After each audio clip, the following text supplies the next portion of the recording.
April meeting of the Dubai Natural History Group. Delighted to welcome Dr. Koustubh Sharma tonight to talk about snow leopards. He's been working with the Snow Leopard Trust since 2007, and he currently serves as Assistant Director of Conservation Policy and Partnerships. And since 2014, he also serves as the International Coordinator of the Global Snow Leopard and Ecosystem Protection Programme. His lecture tonight is going to be on snow leopards, the ambassadors of the mountains of Central and South Asia. I'd now like to hand you over to Dr. Sharma. Thank you, Valerie. Thank you very much, and good evening, everyone.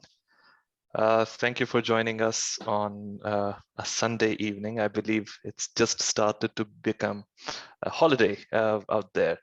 So thank you for joining us on a holiday. Let me see if I can share my screen. I'm assuming you can see my screen now. If you can, please let me know so that I can move on. Yep. Excellent. All right. So, yep. Thank you one more time for inviting me to the Dubai Natural History Group to talk about the snow leopard and why we call the snow leopard as the ambassador of the mountains of Central and South Asia. To do that, what I'm going to do is I'm going to take you out of Dubai, where I believe most of you are joining from today. We'll take you all the way to Asia, and in Asia, I'll take you to this beautiful valley in Chitral in northern Pakistan.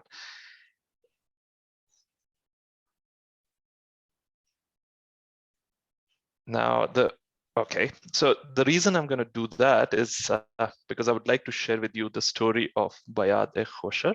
Bayad-e-Khoshar was a snow leopard made famous by the BBC film Beyond the Myth.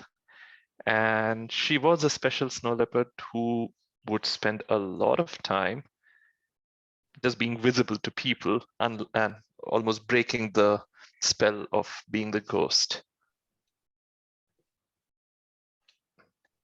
Now, her ranging and behavioral patterns were quite intriguing. She used to spend several weeks next to busy roads in Chitral. What it did was it allowed numerous people to not only see her, but also film and photograph her. And she really allowed people who would have just heard of a snow leopard, but have never seen it before. So the Snow Leopard Trust in the it had an active programmatic partnership in Pakistan since 1995. And when Bayad was collared as part of the Snow Leopard Trust's research program in 2005, people, including media, spared no words criticizing it. We did receive some hate mail for tagging a snow leopard with what was called a very ugly collar. The argument was that a snow leopard that could be observed from the roadside for extended periods did not need a collar. Now, I think the filmmakers were also upset about the collar and those ear tags spoiling the visuals. But I think, to put it rather softly, resistance to science and breakthrough in knowledge has also, it's not a new thing, apparently. Anyway, Bayad wore that collar for about a year. And this was 2005, early days of this particular technology, and it was not so very well developed. So her collar failed on one front, which was that of communicating with the satellites. But what it still did, it continued to communicate with the GPS satellites and recording and saving her movement data on board. And her collar would do this every few hours. The collar also had a radio transmitter that could be used to hear a radio signal from the collar, but then it required her to be in the straight line of sight. And I am yet to come across a person who is fit enough to be able to keep a snow leopard in their line of sight for extended periods, especially when that's the kind of a landscape where a snow leopard might live in. So much so that the first person to have done his PhD on snow leopards, Dr. Raghu Chundawat, who you see in the screen, he actually had to discontinue his plan to collar snow leopards after collaring one in Ladakh. And he claimed that he was ending up estimating his own home range than that of the snow leopard. So it was sort of a futile exercise. Anyway, back to Bayad. 1 year later, at least one of the devices on the collar worked, and the collar dropped off in the remote mountains of northwest Pakistan. But as you can see, this is the kind of landscape that it fell in. It took the field teams 3 agonizing months to retrieve the collar. But when her data was downloaded on the computers, we found something magical. That one cat, that one snow leopard Bayad, who was spending weeks in front of a busy road, was covering an area we had absolutely no clue about, belonged to her. She was traveling across ridge lines, canyons, pastures, valleys, villages, settlements, and much more.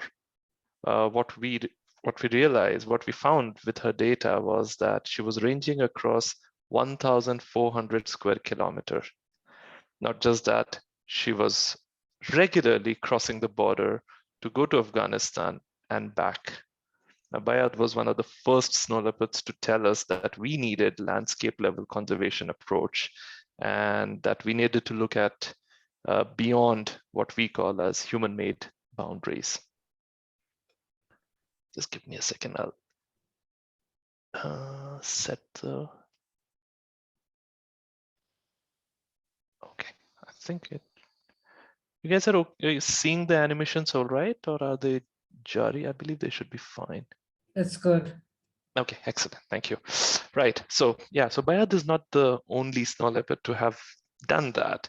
Technology has improved many-fold ever since, and people have studied snow leopards in other countries to find out that cats in Mongolia cross over to Russia, those collared in Nepal move between India and China, those collared in Tajikistan cross over to Afghanistan and all the way back to Pakistan and so on.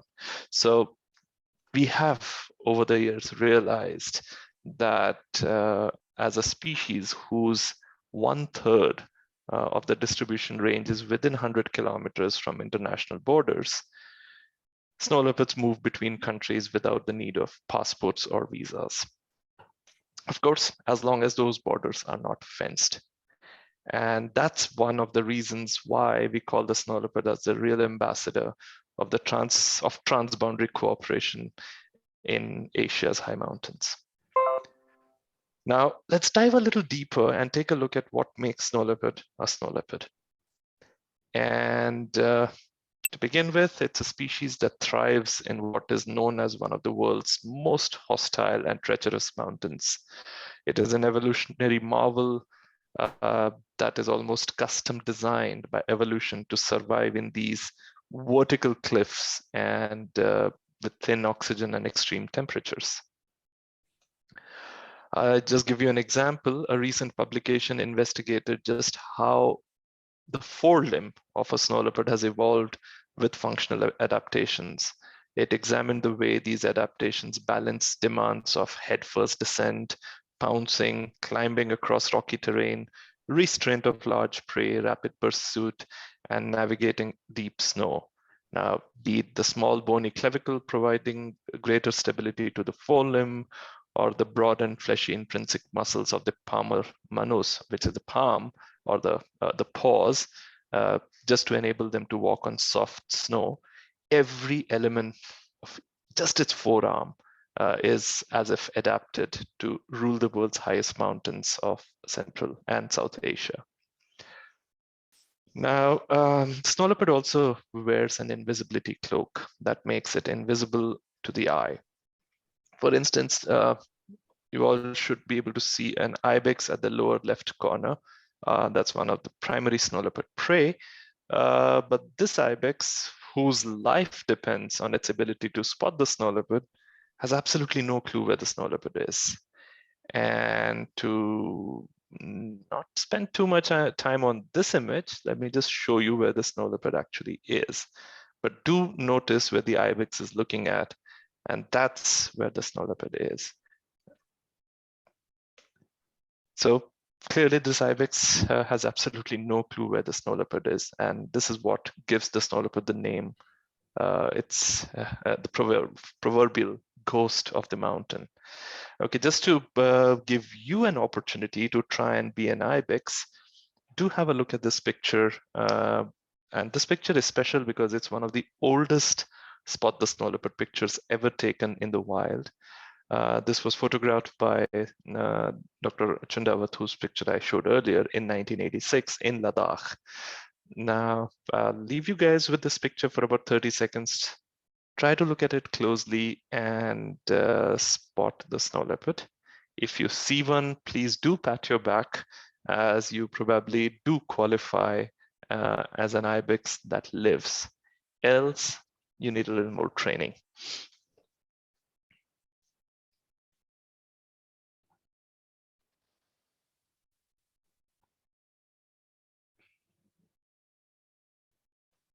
I'm just going to be just here, just for 10, 15 seconds. Try to look at the snow leopard, try to find the snow leopard in the image, and I'll show you in a few seconds.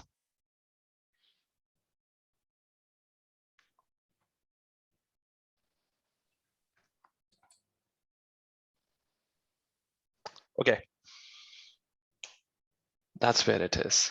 Now, if I can try and zoom into it a little bit, that's where the snow leopard is. And the moment I zoom out, it almost melts in the background. And that's what makes snow leopards truly the ghost of the mountain, because even people who live in these mountains, they hear them during the mating season, they see their footprints, they see animals killed by snow leopards, but they don't see the snow leopard. And that's probably why it has earned the reputation of being called as the ghost of the mountain. All right, now no wonder snow leopards are hunting machines.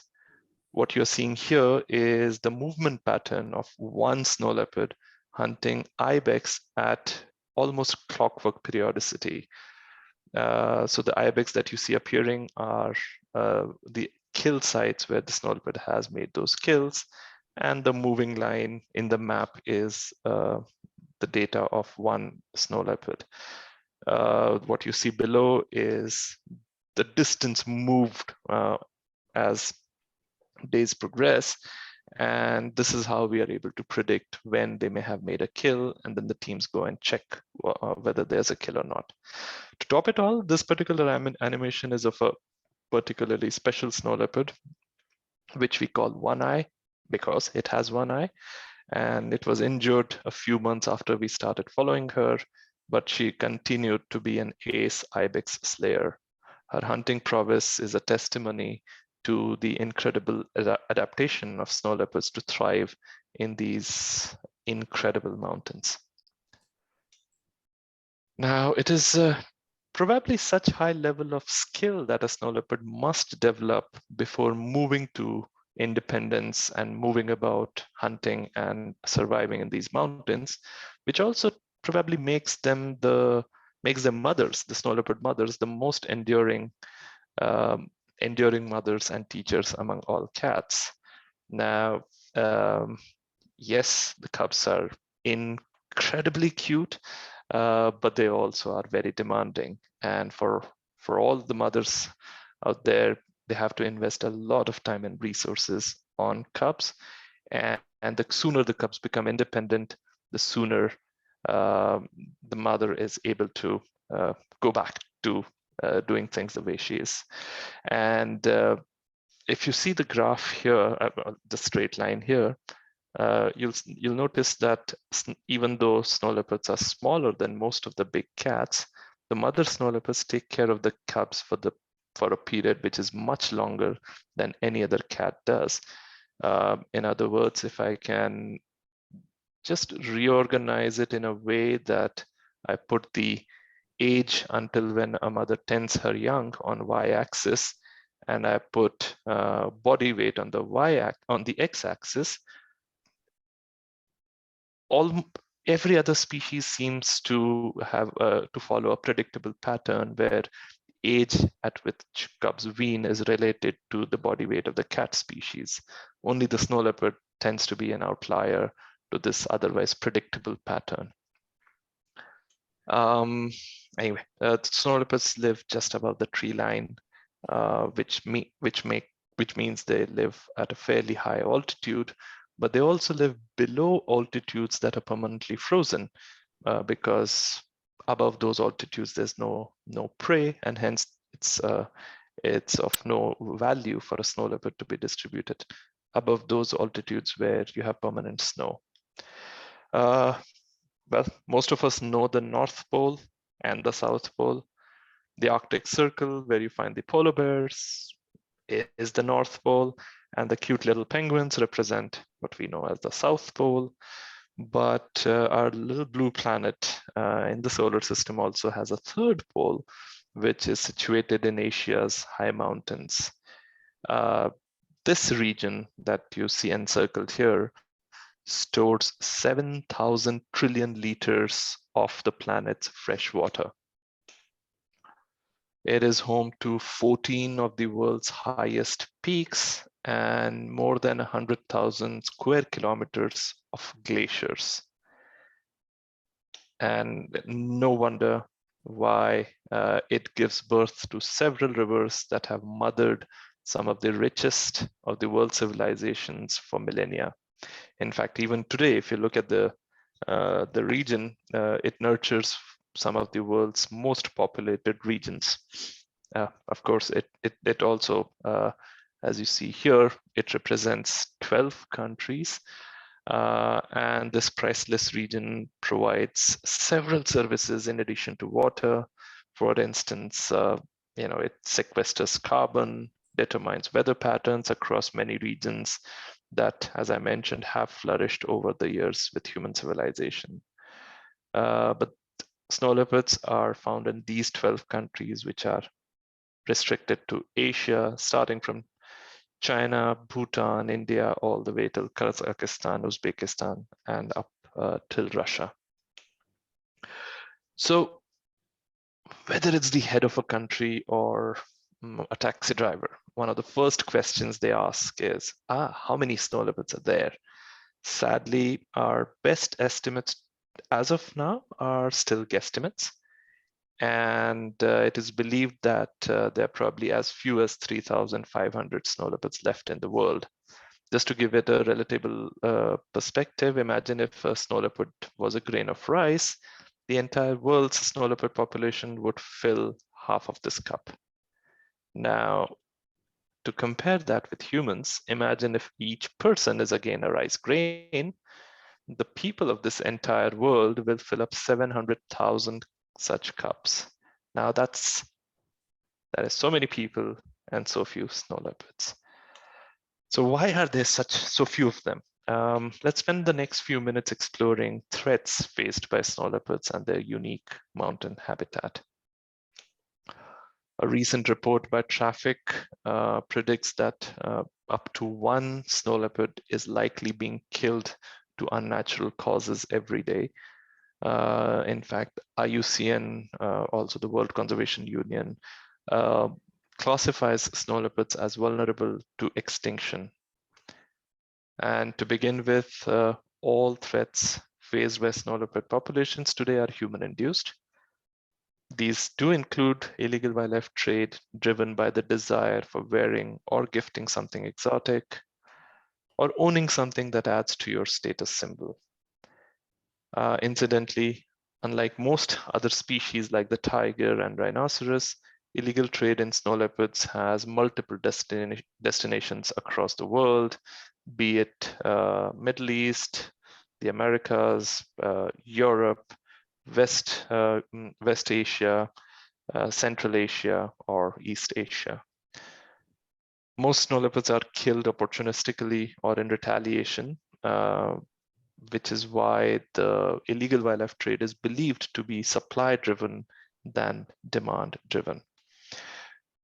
Most common incidences of killing snow leopards take place when poor herders avenge the loss of their livelihood in the form of livestock. And having said that, some recent trends, in fact, some recent wildlife trade patterns have, in the last 3 to 4 years, have indicated that there could be a demand for skins as well.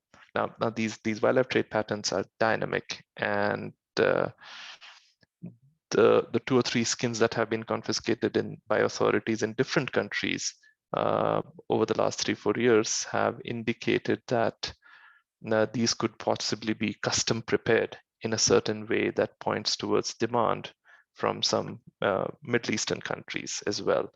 So anyway, the point I'm trying to drive here is that wildlife trade patterns are dynamic, and one needs to be on top of what's happening out there in the wild.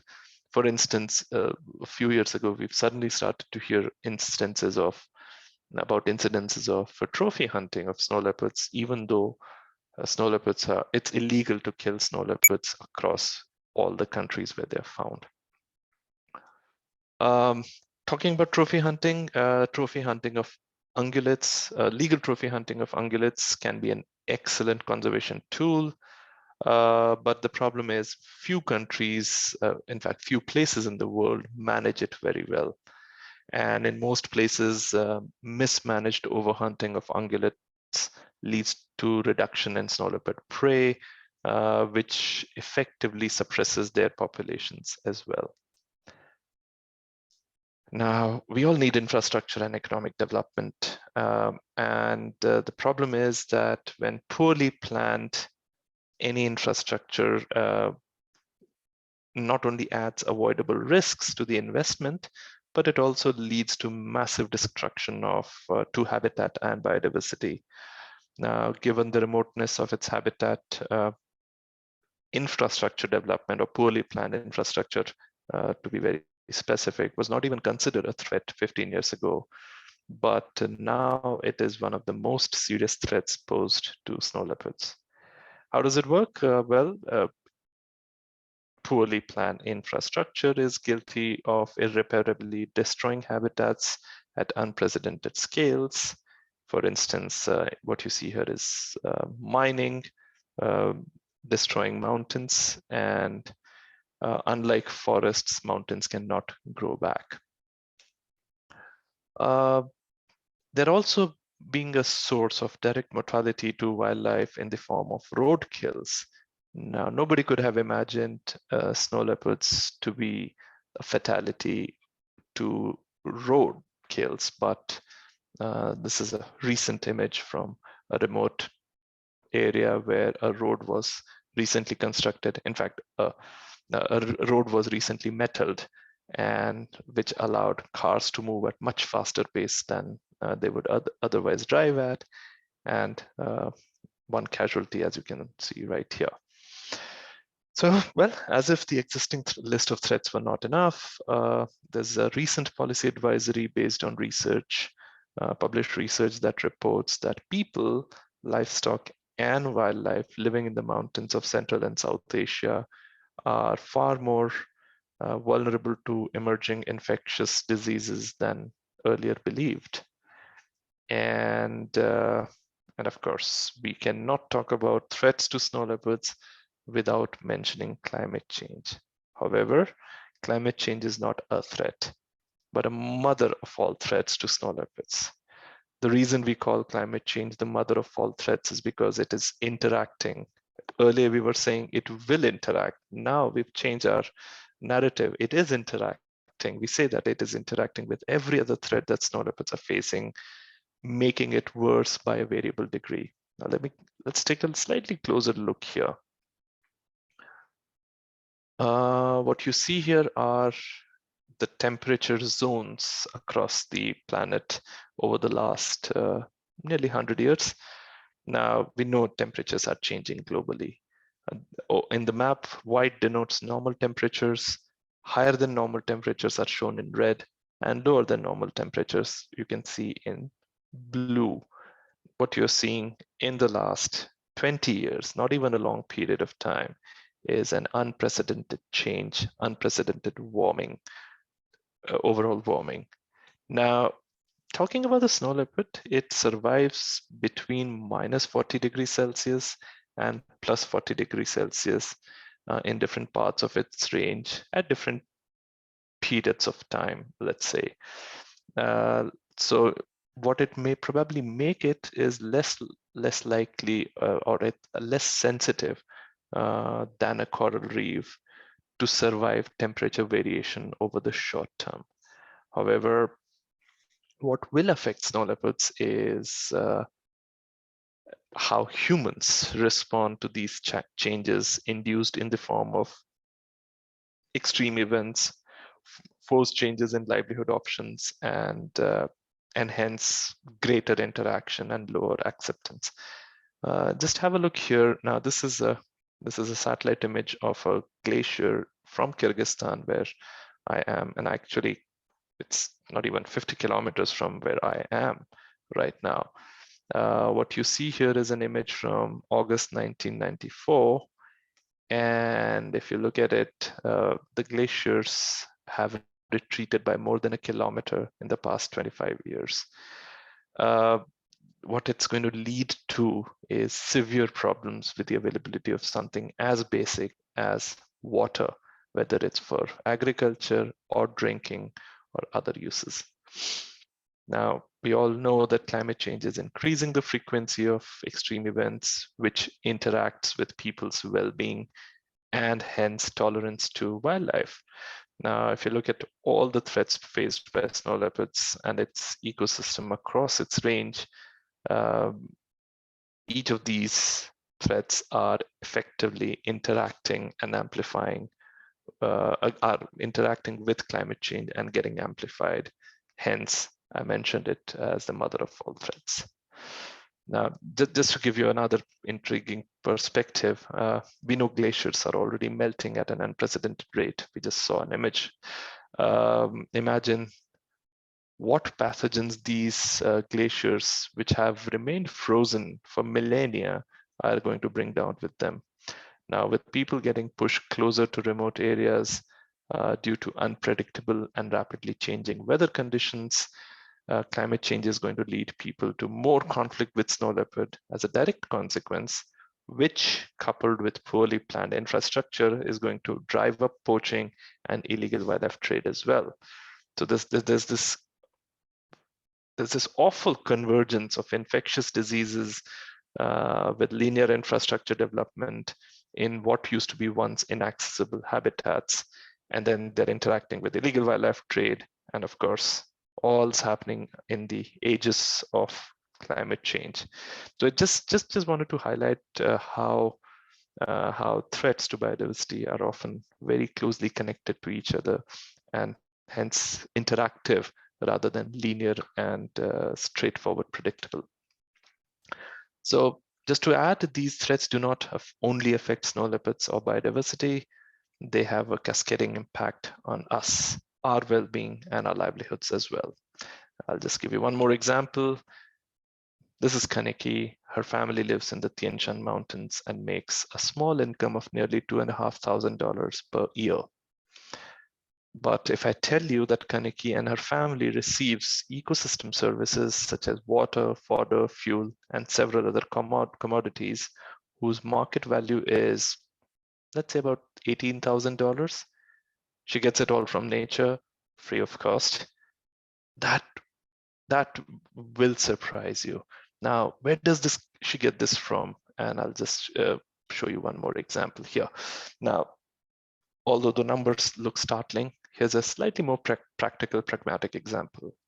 Most of you may have heard of cashmere. Cashmere is an expensive wool produced from very specialized goats, and jackets and shawls made of cashmere sell at about $300 to $400 per kilogram to the end user, notwithstanding that the herder who produces cashmere or who owns these cashmere goats gets less than 10% of this value. But the point being that these end products, I'm just putting the value that it may cost in terms of weight, not even counting the craftsmanship and shipping and other costs there. Now, our researcher, in fact, a colleague of ours, Dr. Ranjini Murli, when she investigated this, the ecosystem services, she found that the cost to nature for producing that 1 kilogram cashmere, which is being sold at as an end product for $300 to $400, is $500 to $700 per kilogram. Now, none of us are paying that cost, and but we know someone is paying that cost. As of now, it's nature, and if any product is going out with at a loss, there's a certain level only till where you can go with it, and we all know there are no free lunches, which is why it's probably understandable to believe that the floods, forest fires, cyclones, extreme winters, landslides, the recent pandemic, it's fair enough to even consider them as nature's payback. Okay, so yeah, that's as far as the bad news goes. What do we do to conserve snow leopards? How do we address these threats, which are constantly changing, which are so dynamic? We follow a four-pronged approach, and at the bottom of it is the fact that when you're working with wildlife conservation, there's no exit strategy. You have to be there, invested for the long term. So what we do is we invest in research to understand what snow leopards, its prey and its habitat. We also try to understand the socioeconomics, attitudes, and situation analysis among the local communities that are interfacing with snow leopards. And we assess and monitor changes over time. So that's part one, research. To conserve snow leopards, what we do is we partner with the local communities that share their spaces with wildlife. And the reason we do that, and we must do that, you might remember Bayard's example, and further research, what it has led us to believe, led us to understand, realize is that less than 5% of the protected areas in the snow leopard range are big enough to encompass a viable snow leopard population. What it basically does is it makes the local communities an essential stakeholder and a partner in conserving snow leopards. So what we do is we work on a range of programs that help offset the damage to livelihood and incentivizes tolerance and acceptance to the presence of snow leopards, through rewarding rangers for better performance in the field, or by working with the women in communities to produce,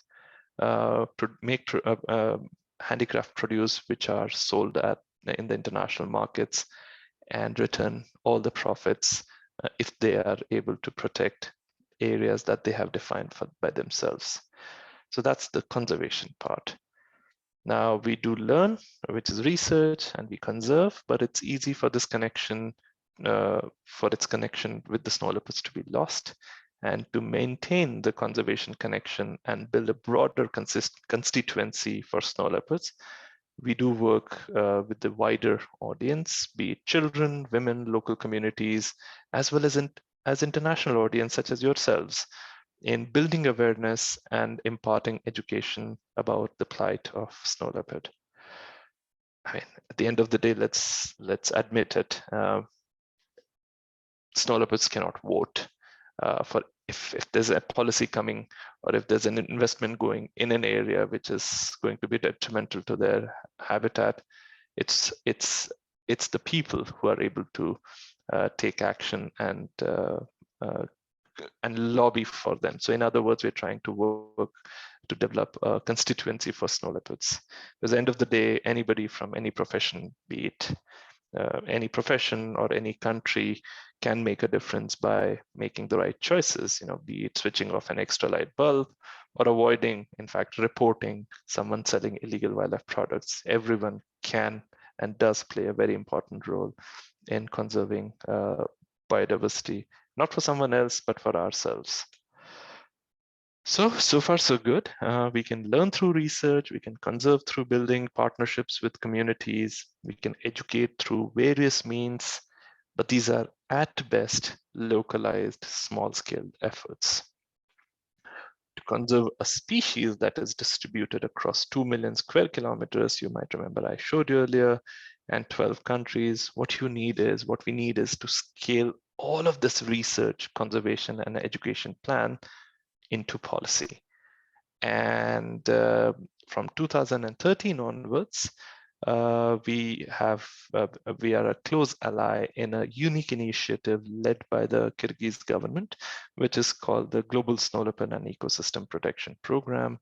This initiative is unique in bringing together governments of all the 12 snow leopard range countries on a platform to jointly endorse the Bishkek Declaration for Snow Leopard Conservation. And believe it or not, this is the first time governments of these 12 countries have come together on a single platform, yes, to discuss snow leopard conservation and conservation of these unique mountains. And the Bishkek Declaration emphasizes the value of cooperation and collaboration, not just between the range countries, but between non-governmental and multilateral expertise. As of now, not just these 12 countries, but more than 30 organizations collaborate and are working together to achieve the goals of the Bishkek Declaration that I mentioned before. Now, just to give you a hint of how it's helping implement or how it's really helping, I'm just going to give you one small example of how this collaboration is achieving what had earlier been considered impossible. And to do that, I'm going to come back to the snow leopard numbers. You remember, I used the word guesstimate for snow leopard abundance. Now, despite years of research, in fact, decades of research, we haven't been able to figure how many snow leopards are there in the world, primarily due to technological limitations, but also due to lack of convening power to be able to coordinate something at this scale.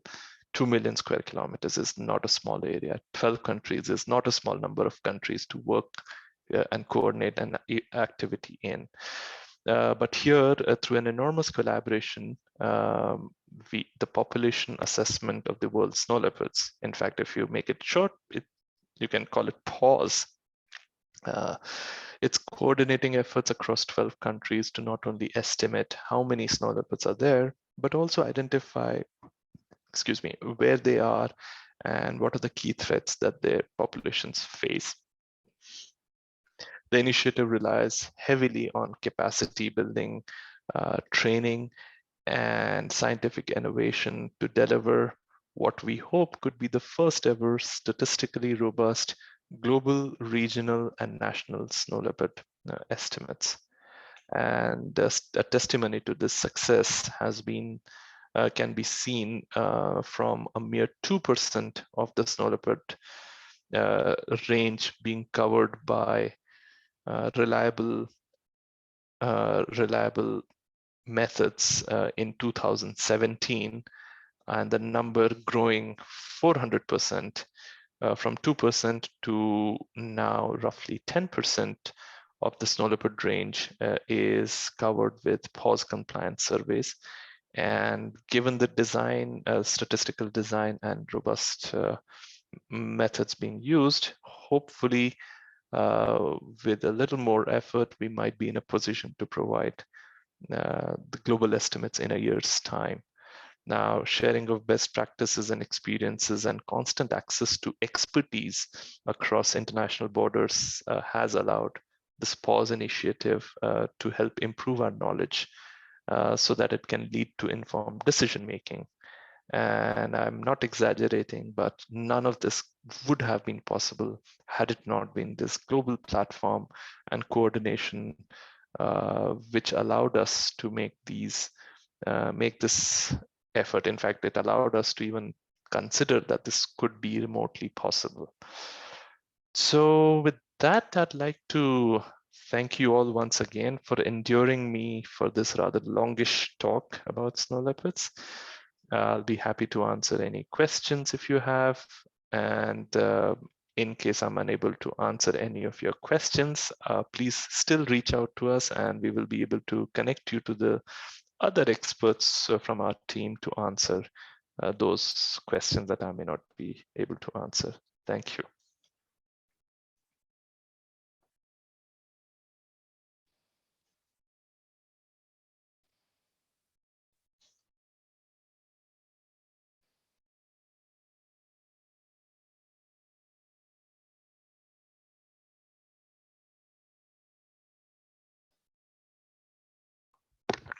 Hoping you were able to hear me all right. So the current population estimate, Panos, is somewhere between 3,500 to 7,000 individuals. Having said that, we have made a lot of progress. We know for sure in Mongolia, the population has been estimated using sophisticated methods last year, and they suspect there could be somewhere between 900 to 1,000 snow leopards there. But other countries are catching up quickly, and we will have nice, replicable and reliable estimates coming in soon. Okay, let me quickly go through highest density. That's a good question. So as of now, we know based on the data that we already have, we suspect the highest density as of now is in an area called Sarichat Reserve in Kyrgyzstan. We are yet to receive estimates from some other potential sites which could have a greater density, but as of now, based on the methods that we can rely on, the Sarichat Reserve in southeast Kyrgyzstan seems to have the highest density. Yes, please. Royce is asking if you'll be presenting again. I'm just telling her that you're going to be recording, but she's got your details so she can contact you as well. Of course, absolutely, absolutely. Please feel free. In fact, if you, you have my contact, so do reach out. I should mention my email ID as well, but yeah, it should be easy for you to reach out to me. Thank you. And then somebody asked about how many in captivity. Right. So legally, and the reason I mentioned legally is because there are a lot of illegally kept pets, which we don't know about. Some of you may have seen the documentary which came out a couple of years ago, and the malpractices around captive, illegally breeding big cats. But legally speaking, in zoos and zoos accredited by the World Association of Zoos and Aquariums, they expect somewhere around 500 to 550 snow leopards in the conservation breeding program. So, and these are spread across the world from the US, North America, Europe, Japan, India. So multiple countries are part of this global snow leopard conservation breeding program in zoos and aquariums. Dan Gorlan asks, what type of incentives are offered to herders, communities to deter reprisals against snow leopards? So it really is extremely dynamic, because the way we work, we don't go go to the communities with a solution. We go to them. We when I mentioned partners, partner actually also it's an acronym. P stands for presence, A stands for aptness, R, T, NER, they all stand for specific terms which jointly make the partnership work. So the whole idea of working with the communities is to first identify where the problem is and accordingly figure out what could be the best solution. Just to give you an example, in one part of India, livestock insurance is a very successful program where a locally owned, community-driven insurance program, it softens the blow when snow leopards kill livestock once in a while in the mountains.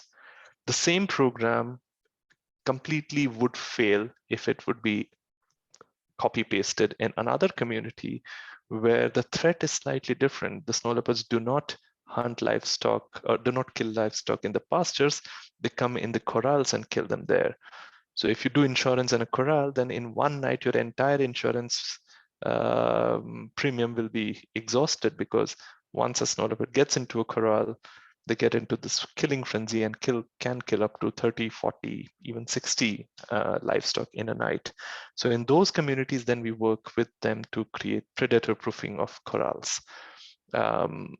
Shift to Mongolia, we work there with the communities to help improve their livelihood in a way that, through those products that I mentioned about, where it provides them with additional income, which offsets the losses that they are undertaking because of living and tolerating snow leopards. So it's really, I wish I had a single answer, but it isn't a one solution fits all kind of an issue. In Pakistan, we work with communities for vaccination, because we realize that they lose a lot more livestock to diseases, which eventually reduces their tolerance to any incidents of depredation. So if their livestock is healthy, fewer of them are dying, they tolerate a few losses to depredation. So it really varies. It really is dynamic. It's really case to case, on case to case basis, what solutions work. And in almost 100% of these sites where at least we work, we try to co-evolve the solutions. We share what's happening elsewhere, and then the communities are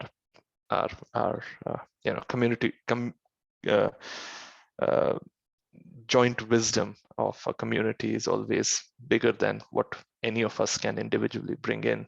And when we come up with those solutions, yep, they've been working successfully. Jane Harrison asks, do you test dead snow leopards found for evidence of COVID exposure or other pathogens, or test sample of the prey population? Sadly, we've not found any. I mean, it's very difficult to find dead snow leopards. I imagine it's difficult to see a live snow leopard, and the dead snow leopard wouldn't be moving at all, and it'll be just so very well camouflaged. But no, we haven't found any dead snow leopards with COVID. Having said that, there's a very nice paper. If you want, I can forward it to you, where our research team investigated pathogens in snow leopards in one of the sites in South Gobi, and they did find more than 60 pathogens, including a different strain of COVID. So the animals do have, they are repositories of diseases. They can be repositories as well. I'll be happy to share. Yeah. If you send it to me, I can have it loaded Happily. onto our website. I will.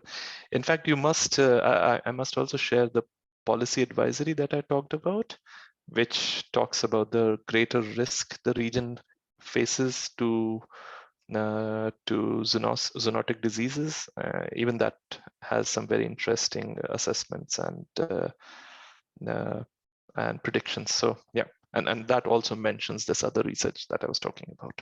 Okay, so if you send those papers to us, I'll have it loaded, as well as the recording. And then people are asking for your Instagram. I suspect it's right there on the screen.